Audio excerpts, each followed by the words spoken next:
Good morning, students. Let's come back to the class Cryptography and Network Security for Diploma in Computer Engineering students. And before going to class, please wear a face mask. Kindly stay at home. And today we are going to discuss about the different virus phases, and virus structure. What is virus? Okay. In the last class, we have discussed about this malicious program, software's basic content. Okay. So, so what are the malicious programs? So already this figure is explained in the last class. So malicious programs basically spreads over the system in two formats. One is needs some host program, means carrier program. Second case is called independent. So these while malicious programs spread over the system independently without any carrier. Suppose the virus is malicious program spread over the system with the help of host program, again classified as trapdoors, logic bombs, Trojan horses, virus. Okay. Then independent programs, bacteria, worms. Okay, these three are going to replicate. Even zombies also belongs to this independent because it is spread out by using network, right? So we'll discuss one by one. Uh, Independent means actually these are all the independent programs, worms, bacteria. That means including jam also.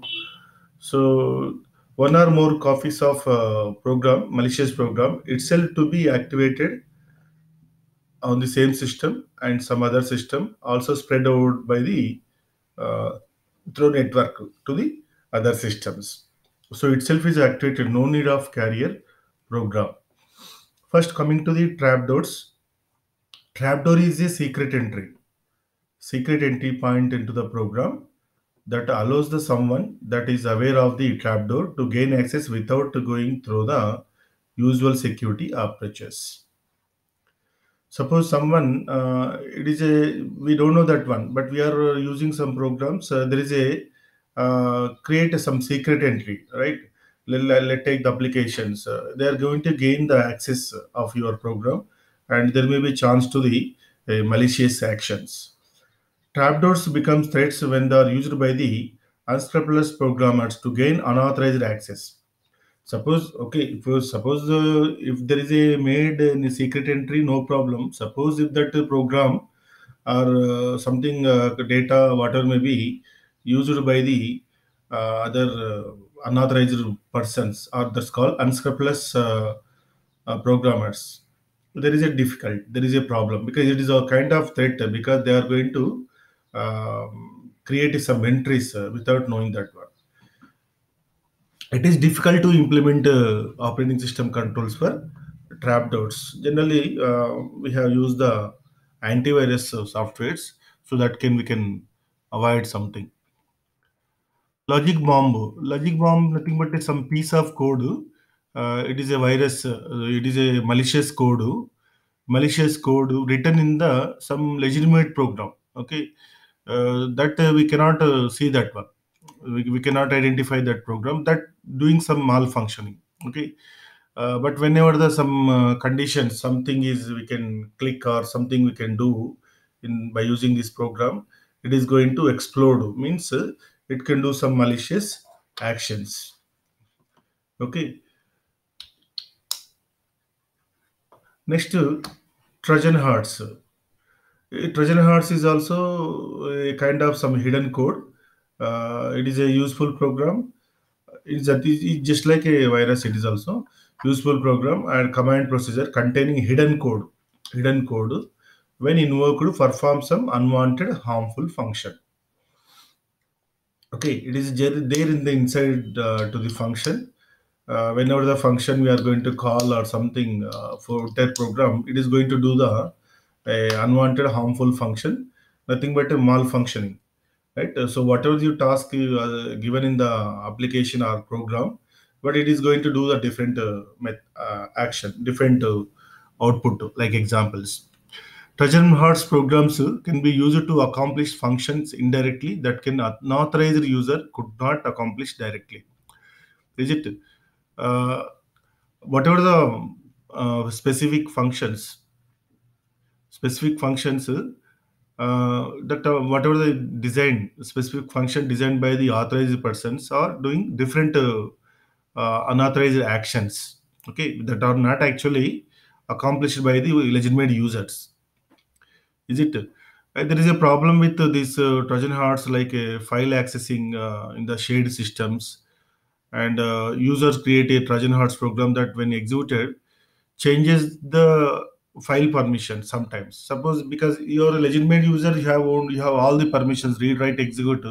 Suppose there is a Trojan horse is inserted, that code is there in your program. That file permission going to change, only allow for read. Is it? It is going to change the original legitimate user permissions. So that is difficult again, because you never chance to get update or execute that one. Only you can read that one. So that is difficult to do that one. And also the this Trojan horse can go into something distracting the files also, distracting the files, and deleting or users profile changes, whatever maybe, it's all happen. Okay, like coming to the virus. So now people today are going to discuss maximum about virus. So previously, whatever we discuss, all are today calling virus because of the word. Virus is a program. Virus is a simple program. It is going to do the malfunctioning of the uh, user applications. User applications. Okay, and the virus is need some carrier program, so some base program to carry from one system to other system. Mainly, it is a drawback. It is infecting the programs, files, modifying, and what is the main problem of this virus? It is going to slow down the system, and replication of virus is going to modify the files, and disk maybe going to change the disk structure, and entire applications entirely application is going to down, and system is going to down. Totally performance is going to degrade by the virus. Okay, simple. See, virus is a program that can infect other programs by modifying them. Okay, it is simply because the hidden, it is also some program, virus program is written. It is going to changes the file structures also, file content also. Okay, that the modification includes a copy of the virus program, when can go on infect other programs. It is going to infect in the other systems. So it is larger in the host computer. Typically, virus takes temporary control of the computer, disk, operating system. Okay, sometimes this also happen because it is going to take the control of the system. The virus is injected by the some people, and when we are going to use the, suppose there is a program we have written for particular task. Okay, so based on that program, someone will insert the virus into your system, or uh, when you are going to download the files from the internet, the virus itself is coming from your uh, program which is going to download. Along with the downloaded program, the virus is also coming. Okay, so when we are going to install, that virus is also going to install. That is going to take the control of the system, and it is infecting the operating system, and it's do number of malfunctions. Okay, so we never expect about the virus what is going to do that one, because to hundreds of virus, thousands of viruses are there in the internet. They are going to written by the non-legitimate users, like means people, hackers. Okay, it is nothing but infecting the total softwares. Okay, And always whenever why this virus is spread first past, because we don't know that virus generally sometimes it is going to hidden, it's cannot visible to the user also. When we are going to copy the files and we are going to we are going to say load into the system or somewhere else, that virus is spread into all the files, and in internally it is going to do some malfunctions. Okay, totally it is spread over the system. It is spread over the system.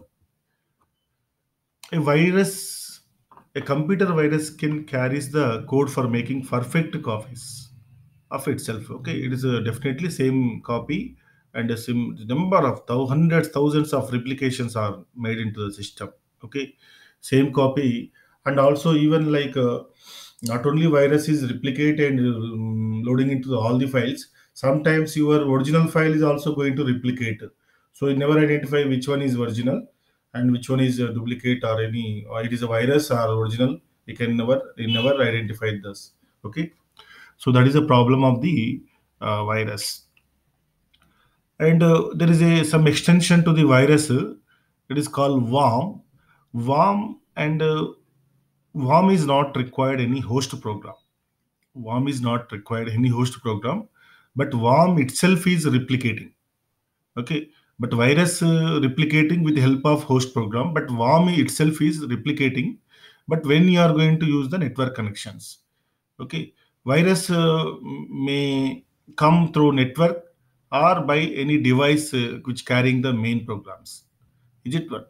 But whereas worms, when we are going to connect to the system, to the internet, we are going to uh, use the internet via worm generally coming through the net. It is a simple network worm programs use the network connections to spread from the system to system. Okay, so it is going to automatically coming, right. So this is a again virus and worms is really actual both are kind of a single category. Okay, only thing is host program. Once active within a system, a network worm can behave as a computer virus or a bacteria, or it could implant Trojan horse program, perform any number of destructing actions. So once it is downloaded or spread from the network to the system, I think now it is becomes virus. It is called virus. So it can do the some malicious actions. So maybe going to do the some whatever the content destroying, or some do some destructing actions. We don't know the how many times. Okay, it is also going to do replicate itself, and some sort of problems it is going to create. Generally, it is done through the when you are going to use the emails, email facility. A warm mails a copy to itself to the others, and also in the case of remote execution, when we are going to use the remote executions. Okay, we have it no that today we have a different types of remote executions. So when we are going to the remote executions, the worm itself is carrying a worm itself is spread through the remote execution, and copying to the remote systems. Generally, through emails and remote facilities, all worms can spread easy. Okay, and a remote login capability that automatically uh, worm is spread one system to other. Next, bacteria. It is a simple name of the worm only. Another kind of bacteria, nothing but a program that do not explicitly damage the files, but is only thing replicate themselves. Okay, it is going to replicate. So each in each files, whatever it's going to replicate. They create files which are copies the original files. Again, these create same copies of files and so on. This will get a very big ambiguity, because we cannot identify the original and duplicate files. That is also very dangerous because of we are doing some malicious action through using this. Bacteria reproduce exponentially and eventually taking up all the processor capacity, memory, disk space. Because this is a problem, because it is a kind of denial of service attack, because it is going to destructing. That means the memory consume. It consuming the memory because of replications. Suppose there is a 1 MB of the virus someone is designed, bacteria designed, it replicate 1,000 times, automatically 1 GB memory is going to waste. Okay, so that is a problem of the bacteria. Next, there is a backdoor. Other than this syllabus, there is also a backdoor, zombies also there. Before going to backdoor, there is also called zombie. Zombie is also a kind of malicious program, but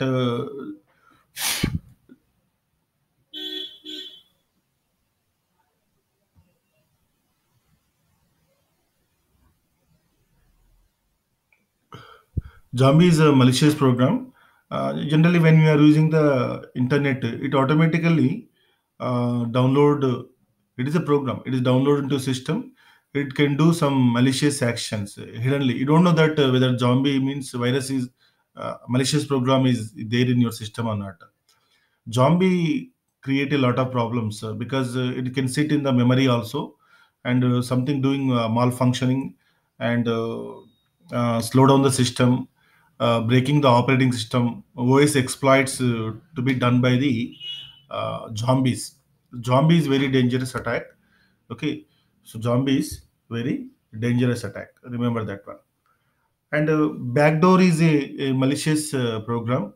Is also performed by the unauthorized users or attacker with like a PC. Your computer is compromised because of the whatever the security you have provided that are going to exploited by the malicious program created by the unauthorized persons. Okay, backdoor is also working in the background of the background of the your system, that may be may not visible to the user, may not visible to the user. It is just similar to the virus. Okay,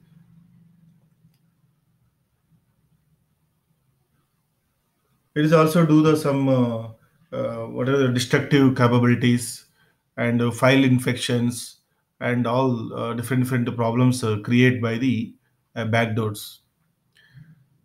It is going to exploiting the systems, and also uh, create some problems when we are going to the remote access. And it is also sometimes when you are going to use the remote login, unauthorized access is going to create by the backdoor virus. Okay, but it is a big problem because of the total control of the system is also going to be taken over by some other persons. So this will be uh, this is also problem to the user. Okay, the problems of this backdoor is like a multiple file copying, modification of the data stealing, and also injecting the some additional malicious code. Is it? The example, we are going to see that bypassing actual authentication, securing remote access to the computer, obtain access to the plain text. Okay, but remains undetected. Backdoor is going to do that actual authentication, bypassing the actual authentication. So okay, when we are going to log in into system, but you think like you are login, but it is going to bypassing that one. Backdoor is going to take in control of the system. When you are going to use the remote access, it is also going to do that one. And text, and also the some existing programs, existing softwares are going to the malfunctioning by backdoor function virus, backdoor malicious programs. And also the when you are going to use the development of multi-user and network-based systems, it is going to uh, surface. That means that is surface with the development of, means when we are going to use the multi-user and network-based system. When you are going to access, example, remote access, nothing but a network-based system. Okay, multi-user cases, this will be difficult. Backdoor we cannot identify because file it is undetected. Backdoor is undetected, but we cannot identify the backdoor is available. Okay, because you think like it is a user, it is also one of the user accessing the files.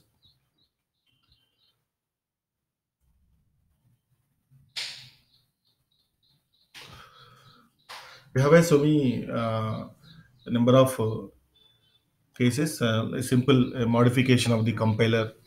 Backdoors generally created by the modification of source code. Okay, when you are going to compile that file, it is going to do the malfunctioning. Is it clear? Example like computers infected by the some example of backdoors so big and might do more a potential for spammers to send junk emails. Examples, and also pin spy. When a well-known example today, it is a pin spy is also a backdoor malicious program.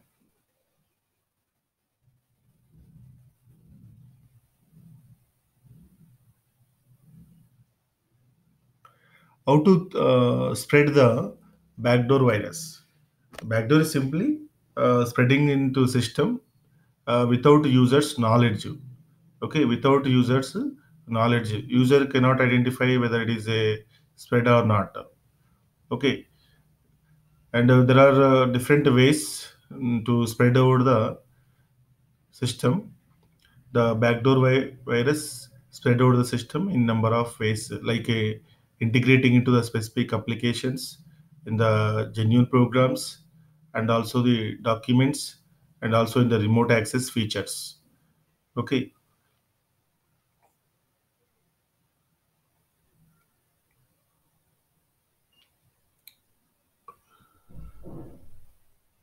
and other malwares other than your syllabus, like example spyware. Okay, it is a spyware. It is also a like example a what is the monitoring of the users. Generally, spyware is a kind of a piece of code. It is a software generally uh, monitoring the users' actions. Okay, spyware is any technology that aids to gathering the information about a person or organization without their knowledge. Generally like just like a CBI, a police watching. Is it clear? A watchdog like software is called spyware. Is it like a user actions are going to identify users? Okay, sometimes there is a okay, of course sometimes spyware is helping to the some investigation also. Okay, someone you want to observe the behavior of the thieves, behavior of the hackers, you can use the spyware and can identify those people. So that put someone computers secretly gather information about the user. Okay, that can be easily done. And also mobile malicious code. Today there is a different um, virus there that is coming through the browsers or somewhere else. Mobile malicious code. It's nothing but a mobile code. Okay, like when we are going to use the web, that means web documents often have severe supplied code associated with them, which executes inside the web browsers. It is called mobile code. Okay, means when we are going to download the files. Okay, generally use the we are going to place the request through the web browser, and the request is executed by the web servers by searching over the different servers in the Google whatever the internet world internet. The when we are going to use the that means document web document, the mobile code, that means it is also a virus coming through the web document that is going to do some malicious actions. This active content allows the information servers to customize the presentation of their information, but also provide mechanism to attack the system running in the cloud client browsers. So when you are going to do that one, malicious actions to be performed. Is it because your browser means your client? Okay. Uh, Generally, when you are going to use that, sometimes uh, old versions of softwares. This mobile code is actually infecting to the system. Suppose when you are going to use the old versions of the softwares, is it clear? If there is no secure plugins, definitely this mobile malicious code will be arrived when you are going to use some active cells, JavaScript, applets, active X controls. Okay, so better you update the softwares to avoid the mobile code viruses. So there is it's called a MMC, mobile malicious code or malicious mobile code. Okay, simply it is simply it can, what is the main role of this MMC? It can move from the system to system or network to network. It is going to simply modify the contents of the system, but without consent of the user. That means owner or operator. So that means actual why it is called why this MMC mobile code is that also called virus, Trojan horse, water worms also. But the only thing is it is can when you are going to use the web document through web, it is can come to your system and sit inside your system, and it can do once it is downloaded into the system, nothing but it becomes virus. Okay, that means you have to observe the what is the software you have, and when you are going to use the web browser, traditional web browsers, it is also getting difficult. The mobile code means that automatically come into your system. So one of the traditional, like if you use the Windows operating system, traditional operating system, definitely this will be hazardous to your system. So once you have a software operating system, we can install the plugins, means update the operating system, because day to day the updations are going to enhance the security. Is it clear? So day to day hackers are going to design the attacks, and simply they are going to attacking on the operating systems files also, and they know the what is the security breaches. They identify the security breaches and inform to the companies. So if they are going to create some patch files to how to enhance the security. Okay, that you can remember. And others also there, multiple threat softwares. It is also called a blended attacks. Today we have a multiple attacks are going to done with multiple thread software. So it is nothing but a blended attack. It is also called a blended attack. So it is going to do the different combinations of attacks. So it can be propagate the threats at a time, not only single virus or worm, multiple worms, multiple harms, viruses are going to uh, get through some softwares, some applications. Okay. So in the next class, we'll discuss the virus related content, virus structure, virus types, definitions, all those things.